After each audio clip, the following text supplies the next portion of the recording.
Magandang araw mga kasari-sari. Sana po ay okay lang kayo maging ang inyong negosyo. So mag-topic tayo, bakit ayaw na ayaw ko na nga bang bumalik sa pagiging empleyado? Sa totoo lang mahirap po. Isa sa rason bakit ayaw ko nang bumalik sa pagiging empleyado, marami kang pakikisamahan. Mga kasama mo, kalebel mo lang din, kaparehas mo lang din naman, tapos feeling niya, mataas siya, feeling niya siya yung may-ari kapag nakamando-mando siya sa'yo, yan, ang hirap pakisamahan. Mga kasamahan mong may sip-sip, o di ba hindi yan maiiwasan talaga mga kasari. Tapos yung supervisor mo na feeling niya may-ari din siya, oo nga't ahead siya ng kaunti sa'yo, pero makautos-utos siya, dinaig niya pa minsan ang may-ari. So, isa rin yan sa pakikisamahan mo. Tapos marami ka pang mga policy nila na dapat mong sundin, bawal ang ganito, bawal ang ganyan, pwede yung ganito, di ba? At saka sa totoo lang napakahirap talaga. At higit sa lahat yung nararanasan natin o kaya nararanasan ng iba nating mga kababayan, yung ang trabaho ay sobra-sobra sa oras na napag-usapan. Tapos yung sweldo, napakaliit. Minsan below minimum pa. O di ba mga kasari, mga kamasa ko diyan. Talaga namang nangyayari yan. O di ba nakikita na nga ninyo, nagpapatulpo na, lalo na yung mga security guard. Kasi below minimum na nga sila. Tapos yung mga overtime nila, hindi pa binibigay ng mga pasaway na agency. O di ba? At saka marami ka talagang pakikisamahan. So, yun yung number one. Bakit ayaw ko nang bumalik? Napakaliit na nga ng sahod. Sobra-sobra pa yung oras na inilalaan mo. Tapos, yung mga kasamahan mo pa, na isa sa nagpapabigat, nagdadagdag ng stress mo at saka ng problema mo, 'di ba? Sa tuwing papasok ka, maiisip mo naman, ako ito na naman, papasok na naman ako, masasalubong ko na naman si ganito, makikita ko na naman sa ganyan, ano na naman kayang gagawin nito, 'di ba? Sa totoo lang, imbis na maging masaya ka sa trabaho mo, lalo kang na-stress, lalong nadagdagan yung problema mo. Aminin natin at hindi, talagang nangyayari yan. Kahit saan ka na trabaho, meron at meron talaga yan. 'Di ba mga kasari? So, isa yan. Ilan lang yan sa mga dahilan na bakit ayaw ko nang bumalik sa pagiging empleyado. Kasi nga, may mga ganyang senaryo. At saka, lalo na ako, yung pagiging gwardiya ko noon, naalala ko, pag na-late ka, may kaltas. Pero pag maaga ka, wala naman, di ba? So, ganun mga kasari. Tapos, paglampas ka na sa oras, hindi naman overtime yan. Minsan, halos 1 oras, di ba? Kung iiwanan mo yung post mo, sa totoo lang yung pinagdudutihan mo na dahil oras mo na, kunwari 7 o'clock, aalis ka na. Tapos hindi pa dumarating yung kapalitan mo. Di ba? Ang kapalitan ay termination kaagad kasi abandoning yun. Pero yung excess mo na oras doon, pag dumating yung kapalitan mo, minsan 7:45, hindi naman yun binabayaran. Totoo yan mga kasari. Sa mga gwardiya dyan, alam nila yan. Nakakaranas ng mga ganyan. Ako, ang tagal kong naging gwardiya. Almost 10 years o 10 years nga talaga na naging gwardiya ako. At halos ang pasikot-sikot na yan ay nalalaman ko. At saka sa totoo lang, ang pagiging gwardiya, ito maikwento ko lang Marami kang mga kalaban. Una, nung naging gwardiya ako sa mall, di ba checking, pasukan sa mga customer. Yan, iba't ibang ugali ng customer. Makakasalamuha mo, may customer ka na makakasalubong dyan na nakakatikim ka ng mura. Customer na pag nakikiusap kang i-check mo yung bag nila kasi nga nung time na yun ay uso yung mga pambobomba ganyan, so naghigpit yung gwardiya, talaga namang tititigan ka mula paa hanggang ulo para bang hindi ka karapat dapat na mag-check sa kanila. Tapos kala mo yung diring-diri sila sa'yo. So may mga senaryong ganun mga kasari.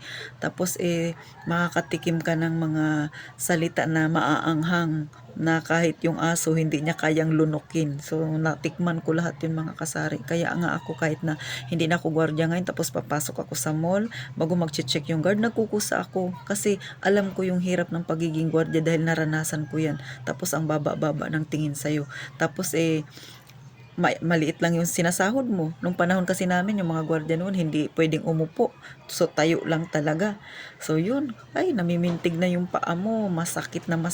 Tapos, nakangiti ka pa rin sa customer kasi hindi ka pwedeng magsimangot-simangot yan. Kasi, di ba, marereklamo ka ng customer. Akala niya siya, sinisimangutan mo. So, ganun po mga kasari na mahirap talaga. At saka marami kang pakikisamahan. Bukod pa sa mga customer, kung sa mall ka, mga kapwa mo rin na gwardiya, pakikisamahan mo. Tapos yung ahead pa sa'yo. Bukod pa doon, yung mga empleyado pa mismo ng mall, pakikisamahan mo rin. At maraming ka pang tao na pwede mong na dapat mong pakisamahan. Sa totoo lang mga kasari. Kaya ako halos lahat ng ugali ng tao ay nakasalamuha ko na sa totoo lang. Kaya talagang parang isinumpa ko na ayoko nang bumalik sa pagiging empleyado dahil napakahirap, ang baba-baba ng tingin nila sa iyo. Lalo na yung gwardiya ako. So sa totoo lang talaga naman. Minsan gigising ka parang ayaw mo nang pumasok pero kailangan kasi kailangan mo ng pera. Kailangan mo ng magagamit sa mga pangangailangan mo, 'di ba mga kasari? Sa lahat ng mga sinasabi ko na ito, ang makaka-relate sa akin yung mga kagaya kong empleyado noon na ngayon ay meron ng sariling na negosyo, maliit man yan o malaki, talagang ayaw na nilang bumalik. Pero sa mga may negosyo na dati pa at hindi naranasan na maging empleyado, ilagay nyo po yung sarili nyo sa sa kagaya ng mga empleyado ngayon, tapos pakiramdaman ninyo kung ano ba yung nararamdaman nila. Baka sabihin ninyo, tama nga na hindi na lang ako nag-apply, na nagnegosyo na lang ako. Sa totoo lang mga kasari, ganun po. At syempre sa mga empleyado dyan na nakakaranas ngayon ng ganyan, tapos gusto nang mag negosyo, bago kayo pumasok sa larangan ng negosyo, mag-research muna, magkaroon muna ng kaalaman tungkol sa negosyo na papasukin ninyo para hindi ma-failed ang inyong negosyo, at syempre para hindi na kayo bumalik sa pagiging empleyado kung sakali na magre-resign na kayo mga kasari. So yun ang una ninyong gawin, dapat magiging bihasa kayo sa papasukin ninyo na negosyo. Pagamat hindi kailangan na perpektong-perpekto, pero syempre para maiwasan na hindi kayo basta-basta magkamali sa inyong desisyon.